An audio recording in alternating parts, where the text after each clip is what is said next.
Hey everyone, it's Mariana, and today I'm going to be reviewing 10 Cloverfield Lane. I was very excited to see this movie. I've been excited about ever since I saw the trailer, and this is supposedly a sequel to Cloverfield. And the reason I say supposedly is because if you're going into 10 Cloverfield Lane expecting it to be a direct sequel to Cloverfield, stop it. Don't expect that. Go into this movie thinking it is going to be its own thing because essentially that's what this movie is. It is set in the same universe as Cloverfield, but it is not in any way a direct sequel, and it might have as well been called 10 Schmoverfield Lane. It wouldn't have mattered, and that's not a bad thing. I think it's the opposite. I actually wish that I didn't know that this movie had anything to do with the events of Cloverfield, because I think if you don't know what happens in Cloverfield and what the background of this whole universe is,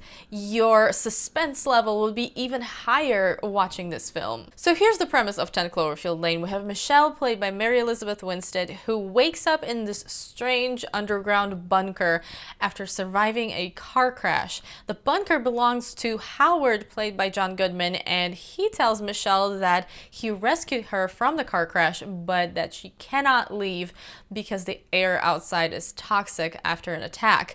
And Michelle doesn't necessarily trust Howard, so throughout this whole film she's trying to figure out what is actually going on. I thought this film was very entertaining, and it was fun to watch because it was really tense and I was at the edge of my seat pretty much the entire time. And there are quite a few things that I really liked about 10 Cloverfield Lane. One of the main things that I really enjoyed about it were the characters, because the characters in this film feel like actual people. They have reasoning, they have motivations, they seem like they have a past, and each of them has their own personality, and they are active. They are not passive characters. They're so nice to see people in a thriller slash horror film that are actually resourceful and are trying to do something and solve problems instead of acting stupid. I loved that about this film. All of that is also supported by the strong acting performances, particularly from John Goodman and Mary Elizabeth Winstead.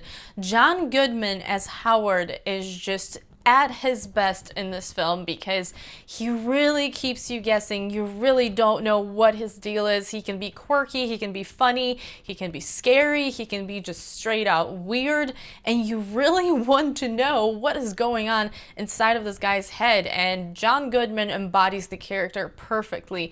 Mary Elizabeth Winstead as Michelle is really good as well. She definitely can lead a film. She holds her own against a seasoned actor such as John Goodman, and then John Gallagher Jr.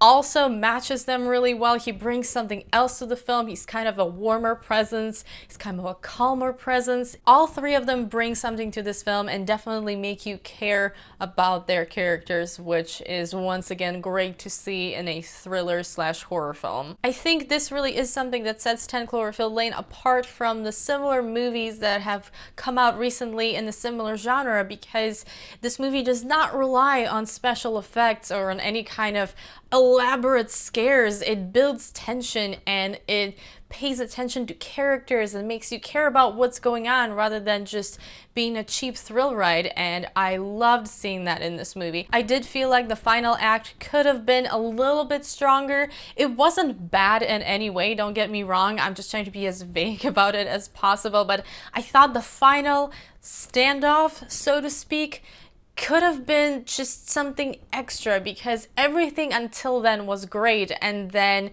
that whole thing was really good, but it wasn't as great as I wanted it to be after seeing all of the stuff leading up to it. And that's as far as I can get without giving you any spoilers. But as you can tell, I really enjoyed this movie, and even though I didn't love the third act as much as I wanted to, I still thought it was really good, and throughout the whole film I was on the edge of my seat. There were moments where I was just sitting there digging my nails into my hands because I was so involved and concerned about what was going on in front of me on the screen. So I'm going to be giving 10 Cloverfield Lane 4 out of 5 stars. I think you should absolutely check it out in theater. I think you're going to have a ton of fun watching it.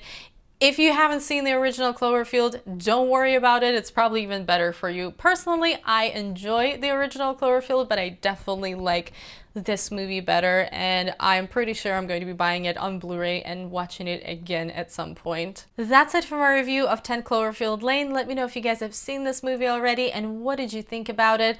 What do you think about it in comparison to the original? Do you think the two should even be compared at this point? I would love to know your thoughts in the comments below. Thank you so much for watching this video. As always, I hope you enjoyed it, and if you did, don't forget to give it a thumbs up and also subscribe to my channel if you haven't already. I hope you're having an awesome day, and I will see you soon in my next video. Bye!